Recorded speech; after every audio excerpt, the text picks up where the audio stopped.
William. Yes, Mrs. Ellis. What can I do for you? They're so expensive. No, don't you think of that. We're celebrating our election. And do you know what else I'm celebrating? No. I'm celebrating because I've got a friend who tells me the things that ought to be told to me. Oh, George, please don't think of that. I don't know why I said it. It's not true. No, Emily, you stick to it. I'm glad you spoke to me the way you did. But you'll see. I'm gonna change so quick. You bet I'm gonna change. And Emily, I want to ask you a favor. What? Emily, if I do go away to stay at agricultural college next year, will you write me a letter once in a while? I certainly will. I certainly will, George. It certainly seems as though being away 3 years, you get out of touch with things. Maybe letters from Grover's Corners wouldn't be so interesting after a while. Grover's Corners isn't a very important place when you think of it all.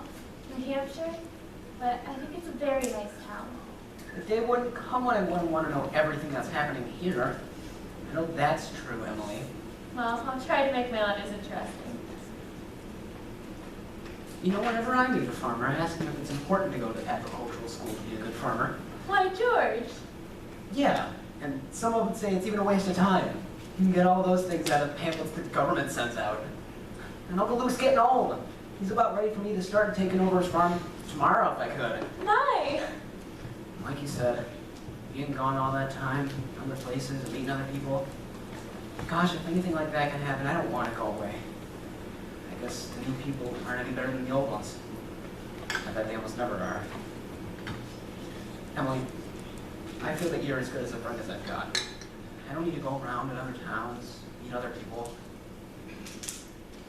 But George, maybe it's very important that you go and learn all that about cattle judging and soils and those things. Of course, I don't know. Emily, I'm going to make my mind. Right now. I will go. I'll tell Pa about it tonight. I don't see why you have to make up your mind right now. It's a whole year away. I'm glad you spoke to me the way you did. That fault with my character. What you said was right, but there was one thing wrong in it. And that was when you said for a whole year I wasn't noticing people. And you, for instance. Why you said you were watching me and everything I did. I was doing the same about you the whole time. Why, sure, I always thought of you as one of the chief people I thought about. And I always made sure where you were sitting on the bleachers, who you were with. And for 3 days now I've been trying to walk home with you, but something's always gotten in the way. Just yesterday I was standing against the wall and you walked home with Miss Corcoran. George, life's awful funny. How could I have known that? Emily, I'm going to tell you why I'm not going to agricultural school. I feel that once you found somebody you're fond of, I mean, somebody who's fond of you too and likes you enough to be interested in your character, well, I think that's just as important as college is, and even more so. That's what I think. I think that's awfully important too. Emily, Yes, George? Emily, if I do go away to state agricultural college, and I do become a better person, would you be, I mean, could you be? I am now. I always have been. Well, I guess this has been an important talk we've been having. Yes. Yes. Wait here just a minute and I'll walk you home. Mr. Morgan, I'm gonna have to go home and get the money to pay you for this. It'll only be a minute. What's that, George Gibbs? Do you mean to tell me that? Mr. Morgan, but I had reasons. Look, here's my gold watch to keep until I come back with the money. That's all right. Keep your watch. I'll trust you. I'll be back in 5 minutes. I'll trust you 10 years, George. Not a day over. Got all over your shock, Emily? Yes, Mr. Morgan, thank you. It was nothing. I'm ready.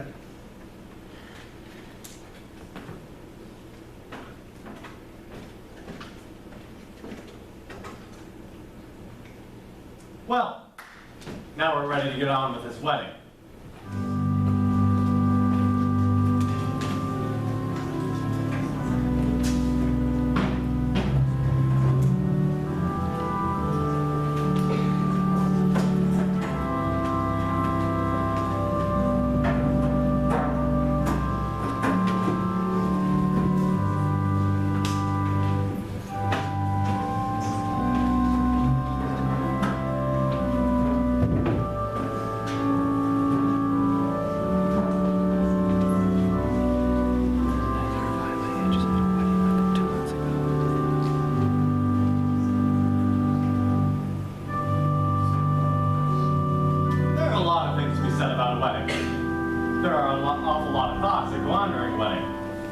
We can't get them all into one wedding, naturally. Especially not into a wedding at Trover's Corners, where they're awful plain and short. In this wedding, I play the minister. That gives me the right to say a few things more about it. You see, for a while now, the plague is pretty serious. Now, some churches say that marriage is a sacrament. I don't quite know what that means, but I can guess. You see, it's like Mrs. Gibbs said just a few minutes ago. People are made to live 2 by 2. Now, this is a good wedding, but even at a good wedding, people are so put together that there's a lot of confusion way down deep in a person's mind. And we thought that ought to be in our play too. The real hero of the scene isn't on stage at all, and you all know who that is. It's like one of those European fellas said. Every child born into this world is nature's attempt to make a perfect human being. Well, we've seen nature pushing and contriving for some time now. We all know that nature's interested in quantity, but I think she's interested in quality too. That's why I'm in the ministry. And let's not forget all the other ancestors at this wedding. All those witnesses, millions of them. Most of them set out to live 2 by 2 also. Millions of them. Well, that's all my sermon. Quite very long, anyway.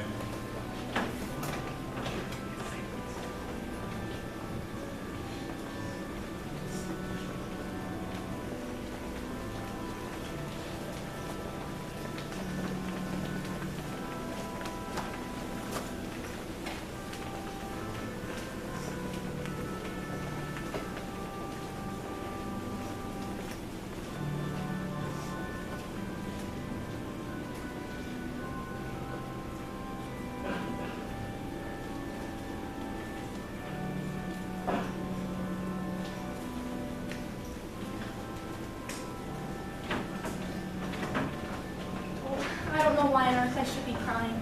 I suppose there's nothing to cry about. It came over me at breakfast this morning.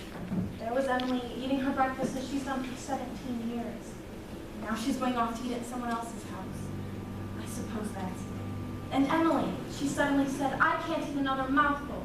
And she laid her head down on the table and she cried. Oh, I've got to say it. There's just something downright cruel about sending our girls into marriage this way. I hope her girlfriends have told her a thing or two. It's cruel, I know, but I couldn't bring myself to say anything. I went into it blind as a bat myself. The whole world's wrong. That's what's the matter. There they come.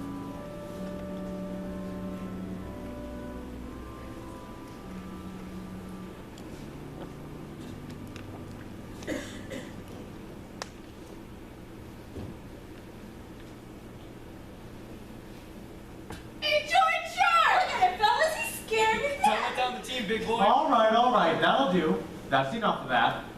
There used to be an awful lot of that sort of thing at weddings in the old days. Rome and later. We're more civilized now. So they say. George, what's the matter? Ma, I don't want to roll.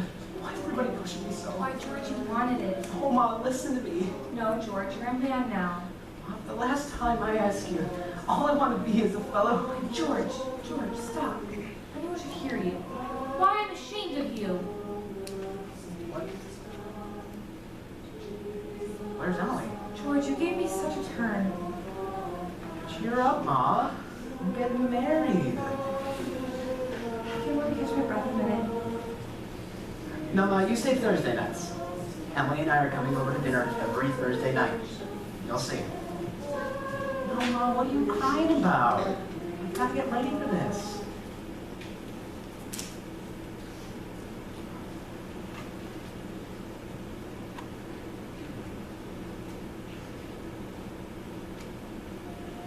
I never felt so alone in my whole life. And George over there looking so... I hate him! I wish I were dead. Papa!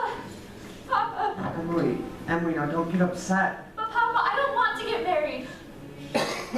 Everything's all right. Why can't I stay for a while, just as I am? Let's go away. No, stop and think a minute. Don't you remember what you used to say? All the time you used to say, be lots of places we can go to. I'll work for you. I can keep house. Emily, you mustn't think of such things. You're just nervous. George! George, will you come here a minute? Why, you're marrying the best young fellow in the world. George is a fine fellow. But Papa, I'm giving away my daughter, George. You think you can take care of her? Mr. Webb, I want to try. Emily, I'm going to do my best. I love you, Emily. I need you. well, if you love me, help me. All I want is someone to love me. Emily, I'll try. And I mean forever. Do you hear? Forever and ever. Come, they're waiting for us. Now you know it'll be all right.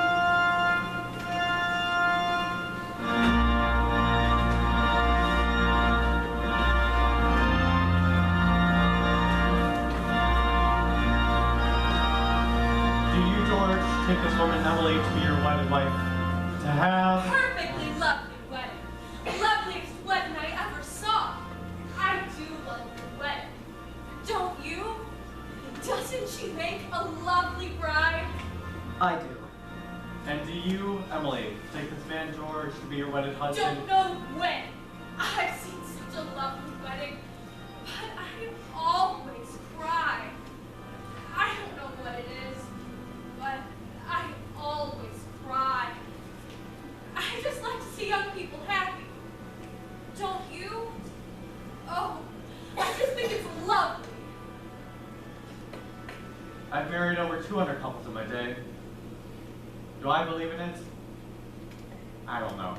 And Mary said, millions of them. The cottage, the go-karts, the Sunday afternoon drives in the Ford, the first rheumatism, the grandchildren, the second rheumatism, the deathbed, the reading of the will. Once in 1,000 times. It's interesting. Well, let's have Mendelssohn's Wedding March.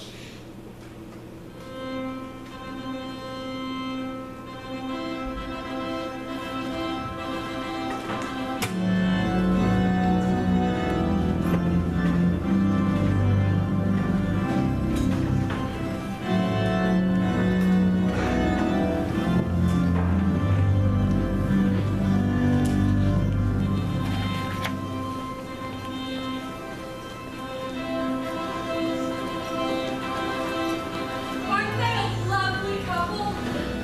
I've never been to such a nice wedding, but I'm sure they'll be happy. I always say, happiness. That's the good thing. The important thing is to be happy. That's all the second act, folks. 10 minutes intermission.